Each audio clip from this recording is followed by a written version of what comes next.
Salam sejahtera, terima kasih kerana menonton channel ini. Ini keputusan terkini yang pasti membuat Mahathir pening kepala. Keputusan semakan Mahathir pada hari sama dipanggil hadiri RCI Batu Putih. Mahkamah Tinggi Kuala Lumpur akan memutuskan pada Rabu ini untuk membenarkan semakan kehakiman Dr. Mahathir Mohamad bagi melucutkan bekas Ketua Hakim Negara Mad Raus Sharif dan dua yang lain daripada mempengerusikan Suruhanjaya Siasatan Diraja RCI berhubung kedaulatan Batu Putih, Batuan Tengah dan Tubir Selatan. Keputusan Mahkamah Sivil itu hanya sejam sebelum RCI di Putrajaya tersebut ditetapkan untuk memanggil bekas Perdana Menteri berkenan untuk menghadiri siasatan. Sama ada Malaysia sepatutnya menarik balik rayuannya terhadap keputusan Mahkamah Keadilan Antarabangsa ICJ 2008 atau tidak. Keputusan ICJ menganugerahkan kedaulatan Pendra Berangka, Pulau Batu Putih kepada Singapura, Middle Rock, Batuan Tengah kepada Malaysia dan South Ledge, Tubir Selatan kepada negeri dalam perairan wilayah di mana ia berada. Keputusan Mahkamah Sivil pada Rabu nanti oleh Hakim Amarjit Singh juga akan menentukan sama ada prosiding RCI diadakan secara tertutup atau dibuka kepada orang ramai dan jika Mahathir akan dibenarkan membawa peguamnya ke siasatan itu. Amarjit menetapkan tarikh itu selepas mendengar hujahan lisan daripada Peguam Mahathir Zainur Zakaria dan Peguam Kanan Persekutuan Kerajaan Persekutuan Syamsul Bol Hassan berhubung merit semakan kehakiman. Semasa prosiding mahkamah terbuka hari ini, Zainur mengemukakan hujah bahawa pengerusi RCI Raus dan dua lagi anggota Suruhanjaya lain, Baljit Singh Sidhu dan Mohamed Ridha Abdul Kadir perlu dilucutkan kerana berkemungkinan akan berat sebelah. Dalam afidavit Mahathir yang menyokong tindakan undang-undang itu, bekas Perdana Menteri tersebut mendakwa bahawa dia dan Raus pernah berselisih. Ini kerana pada tahun 2017 Mahathir memfailkan semakan kehakiman untuk mencabar pelantikan Raus sebagai hakim tambahan Mahkamah Persekutuan. Ia sebab dia telah melepasi umur persaraannya. Selepas Mahathir menjadi Perdana Menteri bagi kali kedua, Raus dikatakan bertemu dengannya pada Mei 2018 untuk menyatakan hasratnya untuk meletakkan jawatan sebagai Ketua Hakim Negara dan kemudian menyerahkan peletakan jawatannya sebulan kemudian. Sementara itu, Bernama melaporkan Mahkamah Tinggi di Kuala Lumpur hari ini menetapkan 12 Jun untuk keputusan permohonan semakan kehakiman yang difailkan oleh Tun Dr. Mahathir berhubung prosiding RCI Siasatan Diraja untuk mengkaji pengendalian perkara berkaitan kes kedaulatan Batu Putih, Batuan Tengah dan Tubir Selatan. Hakim Datuk Amarjit Singh menetapkan 8.30 pagi untuk menyampaikan keputusannya sejam sebelum Dr. Mahathir dipanggil memberi keterangan di hadapan panel RCI pada hari yang sama.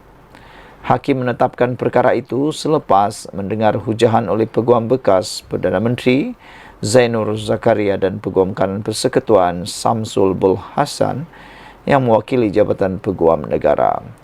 Dr. Mahathir memfailkan permohonan itu pada 5 Jun menamakan pengerusi RCI Tun Muhammad Raus Sharif dan timbalannya Tan Sri Zainun Ali sebagai responden pertama dan kedua. Sekian untuk kali ini. Jangan lupa tinggalkan komen anda. Ikuti terus. Bye. Salam sejahtera. Terima kasih kerana menonton channel Nazilin Unity. Ini satu lagi pendedahan berkait dengan arahan Najib. Bekas pengarah SRC akhirnya tampil buka mulut sekali lagi. Kata beliau, saya tak akan bantah arahan Najib. Itu pengakuan bekas pengarah SRC.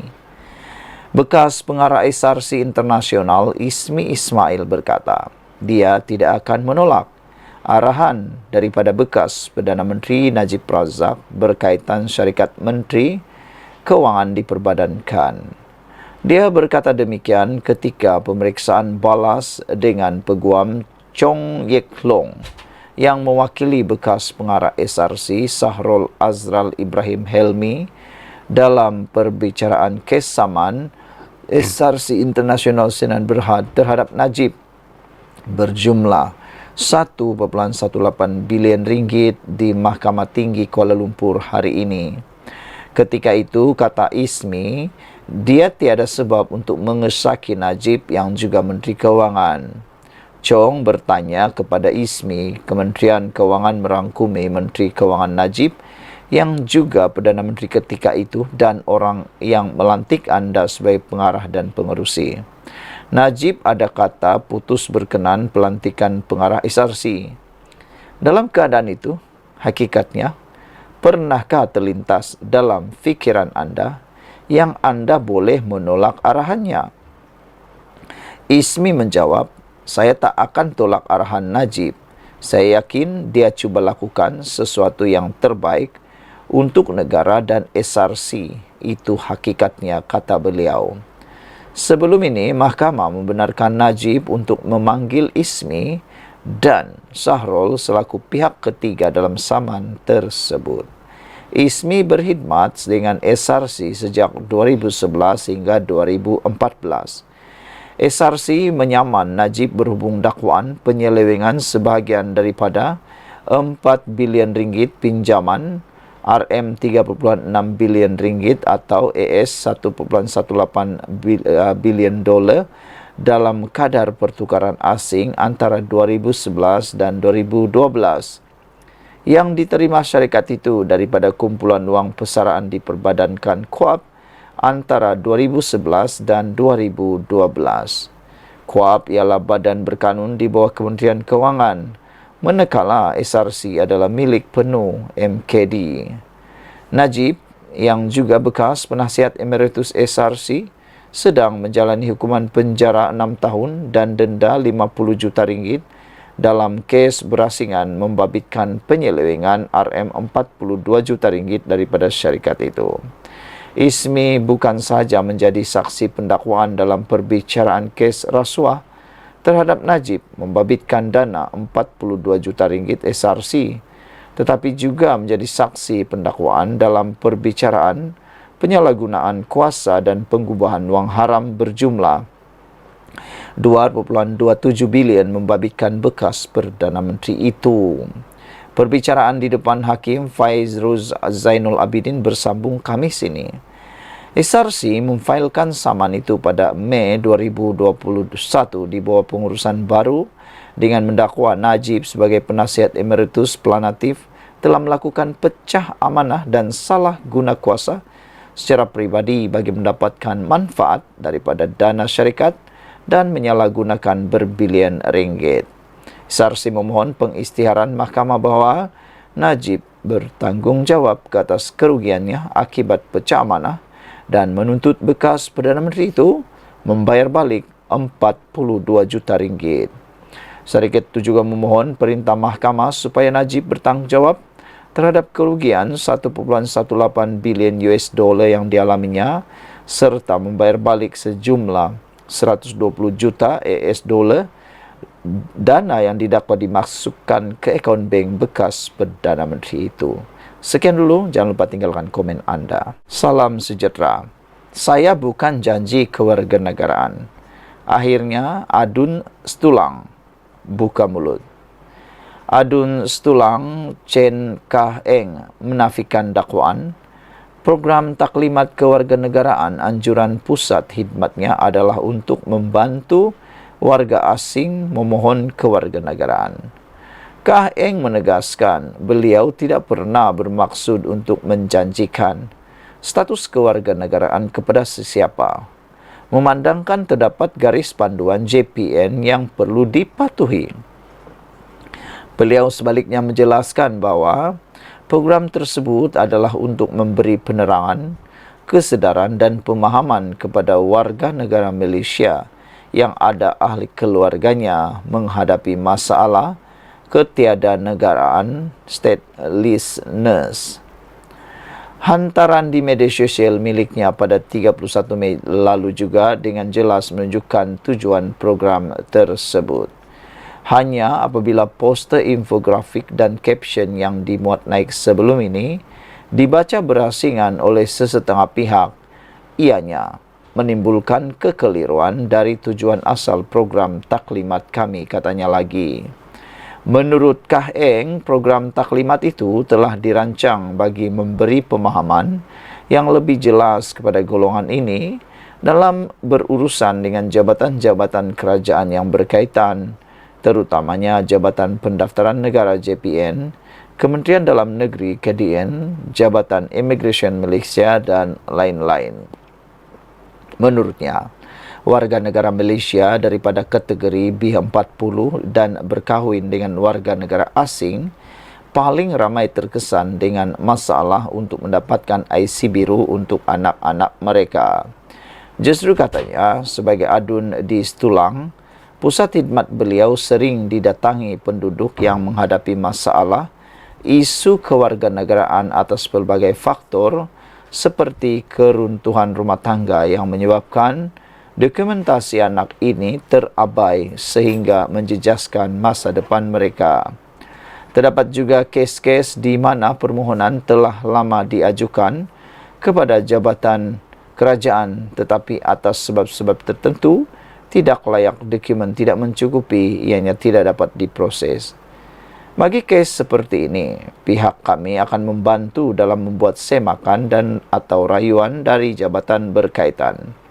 Saya berharap pencerahan ini dapat meredakan kekeliruan yang telah timbul dari tajuk poster kami sebelum ini dan spekulasi mengenai isu ini tidak diperbesarkan lagi, merujuk kepada kenyataan di media sosial pada 8 Jun lalu, ujar beliau lagi. Satu lagi tambahan terhadap isu ini, apabila Ahli Parlimen Bangis Serezan Johan menemplak kumpulan walaun yang mengaitkan program permohonan kewarganegaraan yang diadakan oleh DAP Johor dengan usaha menjadikan warga China sebagai rakyat Malaysia. Sarizan berkata, ramai orang Malaysia sendiri yang mempunyai asas untuk mendapatkan kewarganegaraan, namun mereka tercicir disebabkan dokumentasi tidak lengkap. Oleh sebab itulah, Sarizan kata, wahai walaun, bukan semua permohonan ini adalah Cina. Dengan kata otak resis, kata Sarizan Johan. Disebabkan itu, katanya program sedemikian dilakukan untuk membantu mereka tentang dokumentasi yang diperlukan untuk memohon kewarganegaraan. Kata Sarizan lagi, ada yang anak angkat mak bapa rakyat Malaysia dan mahu jadikan anak Malaysia. Ada anak lahir kepada ibu Malaysia, tetapi sebab tak daftar perkahwinan, maka anak tak boleh dapat warga negara melalui kuat kuasa undang-undang. Beliau mencabar, saya cabar awak datang ke pusat khidmat rakyat saya tunjuk berapa banyak permohonan kewarganegaraan yang ada yang kami dah nasihati, kata beliau lagi. Sekian untuk kali ini. Jangan lupa tinggalkan komen anda, tekan butang subscribe. Bye. Salam sejahtera. Padan muka dengan lelaki ini. Mulanya berani macam hero pahlawan konon. Lepas jerit dekat menteri, jerit dekat Rafizi, kenapa minyak tak turun? Tapi akhirnya relax je, Rafizi balas balik sampai membuat lelaki itu kecut tak tahulah kecut macam mana. Sehingga ada netizen kata, memang kecut sehingga kecut sekecut-kecutnya. Satu klip video tersebar di media sosial selepas seorang lelaki berteriak mempersoalkan mengapa harga minyak tidak turun ketika Menteri Ekonomi Rafizi Ramli sedang menyampaikan ucapan. Majlis Pelancaran Jentera Perpaduan untuk Pilihan Raya Kecil Sungai Bakap malam tadi seterusnya bertukar sedikit gamat. Namun, Naib Presiden PKR itu langsung tidak melatah. Lelaki yang berada dalam kalangan penyokong itu kemudiannya dijemput oleh Rafizi untuk naik ke atas pentas bagi memudahkan beliau memberikan penjelasan secara terus sambil disahut hadirin. Walaupun lelaki itu enggan, Rafizi tetap memberi penjelasan buat hadirin yang datang. Soalan itu yang diteriak-teriakkan itu dibangkitkan, dipercayai susulan pengumuman penetapan harga runcit diesel pada RM3.35 seliter bermula tengah malam tadi di stesen minyak seluruh semenanjung Malaysia. Rafizi berkata, kerajaan tidak pernah membatalkan subsidi bahan api, termasuk diesel yang mencecah 60 bilion setahun. Sebaliknya, mengalihkannya dengan memberikannya terus kepada rakyat. Beliau berkata sebelum ini, subsidi terbabit dibayar kepada beberapa syarikat minyak saban tahun. Berbeza dengan tindakan kerajaan ketika ini yang terus mengagihkannya termasuk kepada keluarga yang menikmati pembiayaan serendah RM200 hingga RM500 sebulan. Zaman minyak dulu yang harga RM1.90 tahu tak berapa harga minyak mentah ketika itu. Tahu tak berapa subsidi yang kerajaan kena belanjakan? Sikit saja ditanggung kerajaan kerana masa itu subsidi kena belanja 3 bilion daripada 200 bilion lebih bajet. Sekarang ini subsidi 60 bilion dengan harga minyak mentah $80 setong. Saya sebut dulu turunkan harga minyak. Kalau harga minyak mentah rendah dan subsidi itu masih lagi boleh ditangguh, kenapa nak hapuskan subsidi? Sekarang, bila subsidi sudah jadi 80 bilion ringgit, nak buat sekolah tak boleh, nak naik gaji tak boleh, dan subsidi menyebabkan harga minyak yang rendah itu yang dapatnya orang kaya-kaya. Bukankah lebih baik kita alihkan subsidi itu?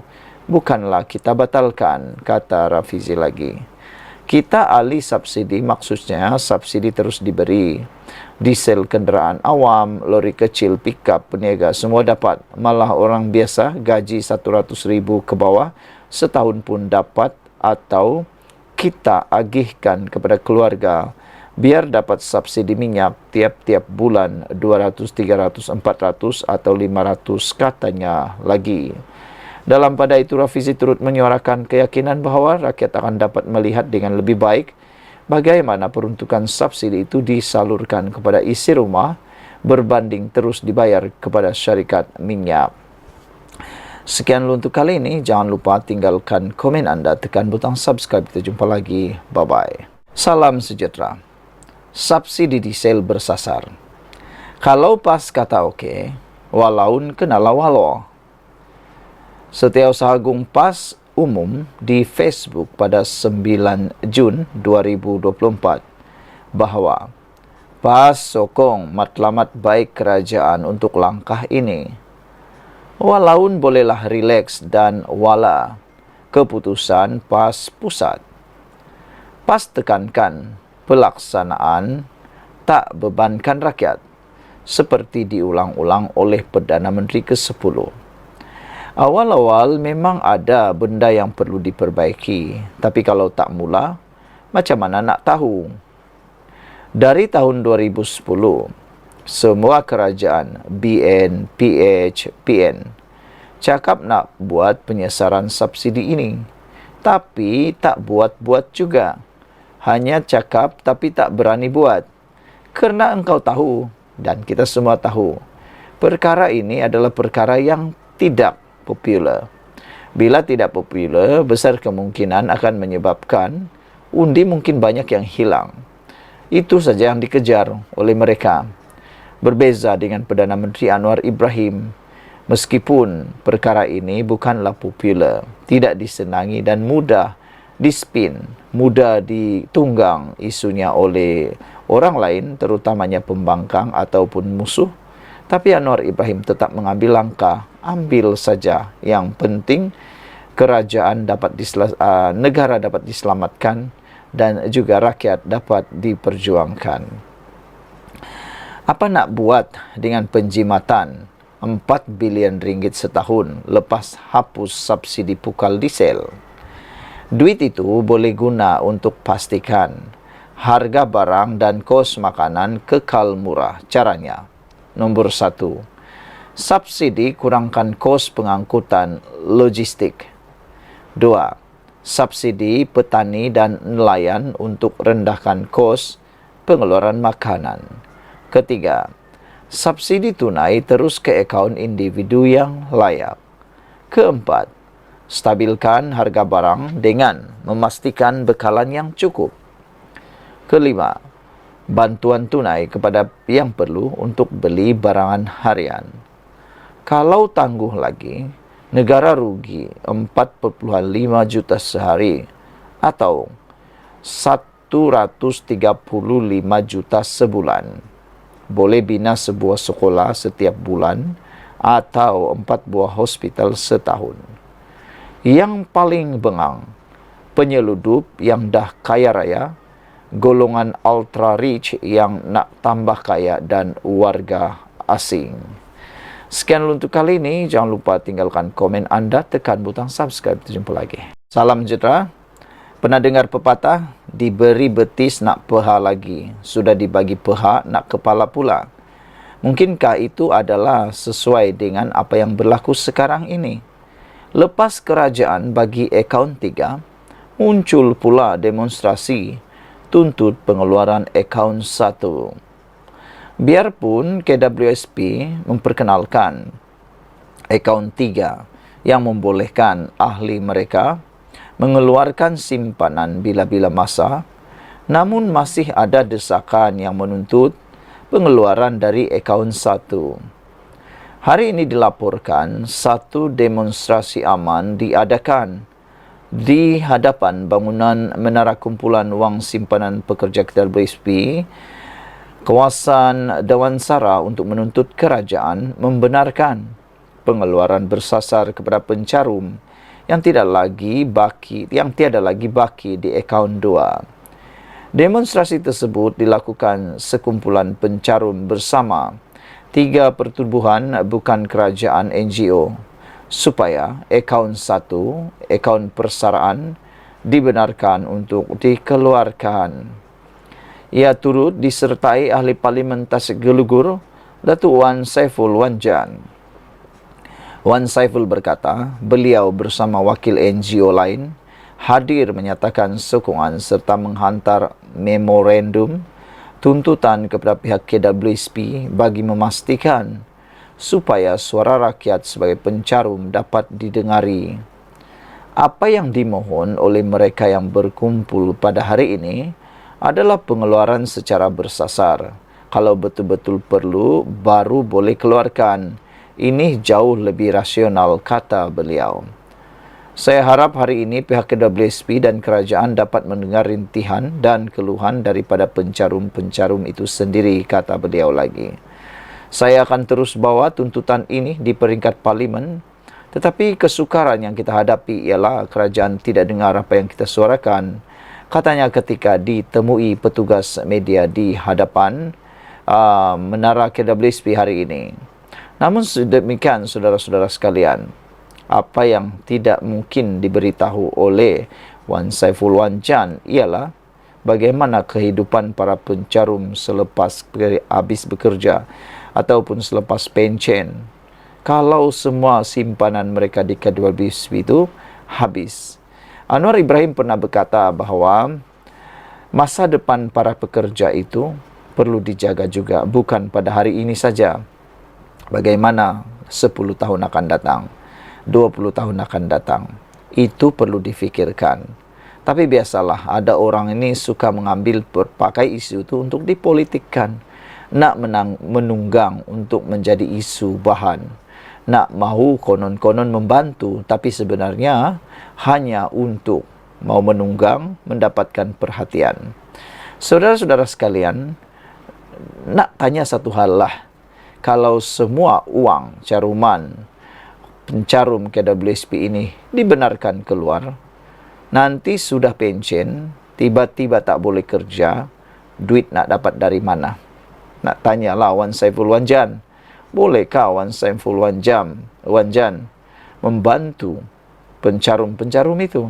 Sanggupkah beliau datang turun bagi duit? Itu persoalannya.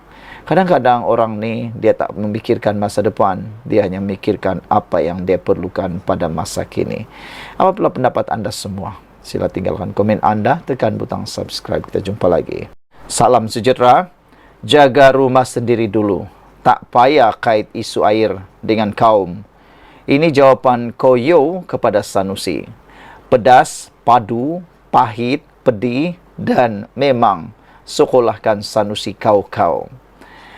Saudara-saudara sekalian, beberapa hari yang lepas Sanusi mengatakan bahawa Kedah bersedia menjual air kepada Pulau Pinang.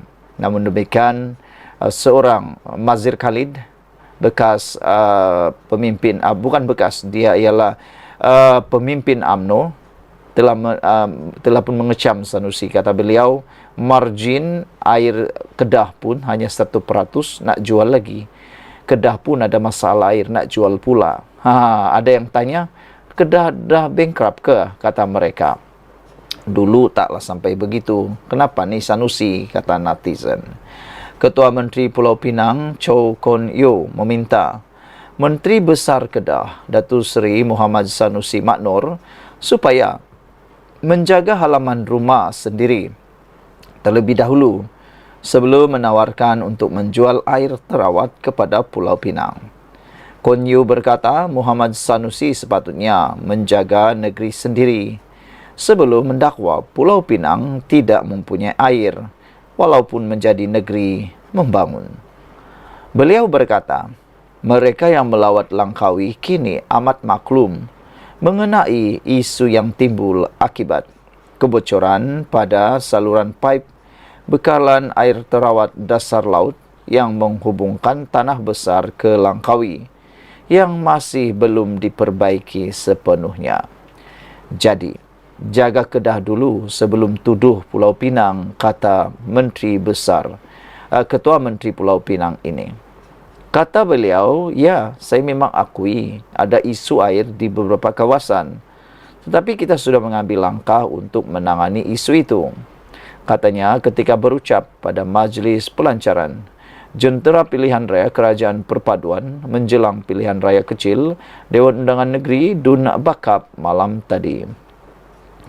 Sanusi dalam ucapannya pada majlis pelancaran Jentera Pilihan Raya Perikatan Nasional PN bagi PRK Sungai Bakap pada Sabtu lalu berkata, Kon Yeow dialu-alukan untuk berunding dengannya bagi membeli lebihan air terawat daripada loji lawatan air Lubuk Buntar untuk negeri jirannya itu.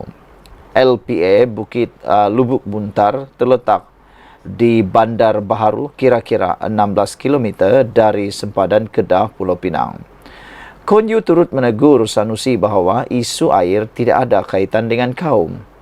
Sanusi ketika menyentuh isu air di Pulau Pinang, khususnya Sungai Bakap, pernah berkata, majoriti terjejas adalah orang Melayu.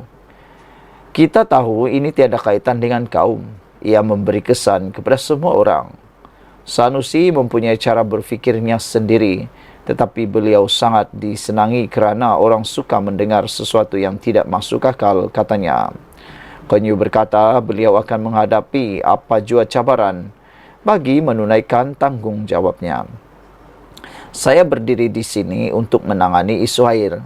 Kami tidak lari daripada tanggungjawab. Jika ada masalah, kami akan cari jalan penyelesaian, katanya. Kon Yeow turut mengucapkan terima kasih kepada pengerusi Badan Perhubungan UMNO Kedah, Datuk Seri Mazir Khalid atas maklum balas segeranya terhadap perkara itu. Sementara itu, Mazir turut meminta Sanusi fokus menyelesaikan masalah bekalan air terawat di Kedah terlebih dahulu sebelum memikirkan untuk menjual komuniti itu kepada Pulau Pinang. Katanya, idea sedemikian adalah tidak realistik berikutan Kedah pada masa ini mempunyai margin reserve air sifar. Sekian dulu, bye.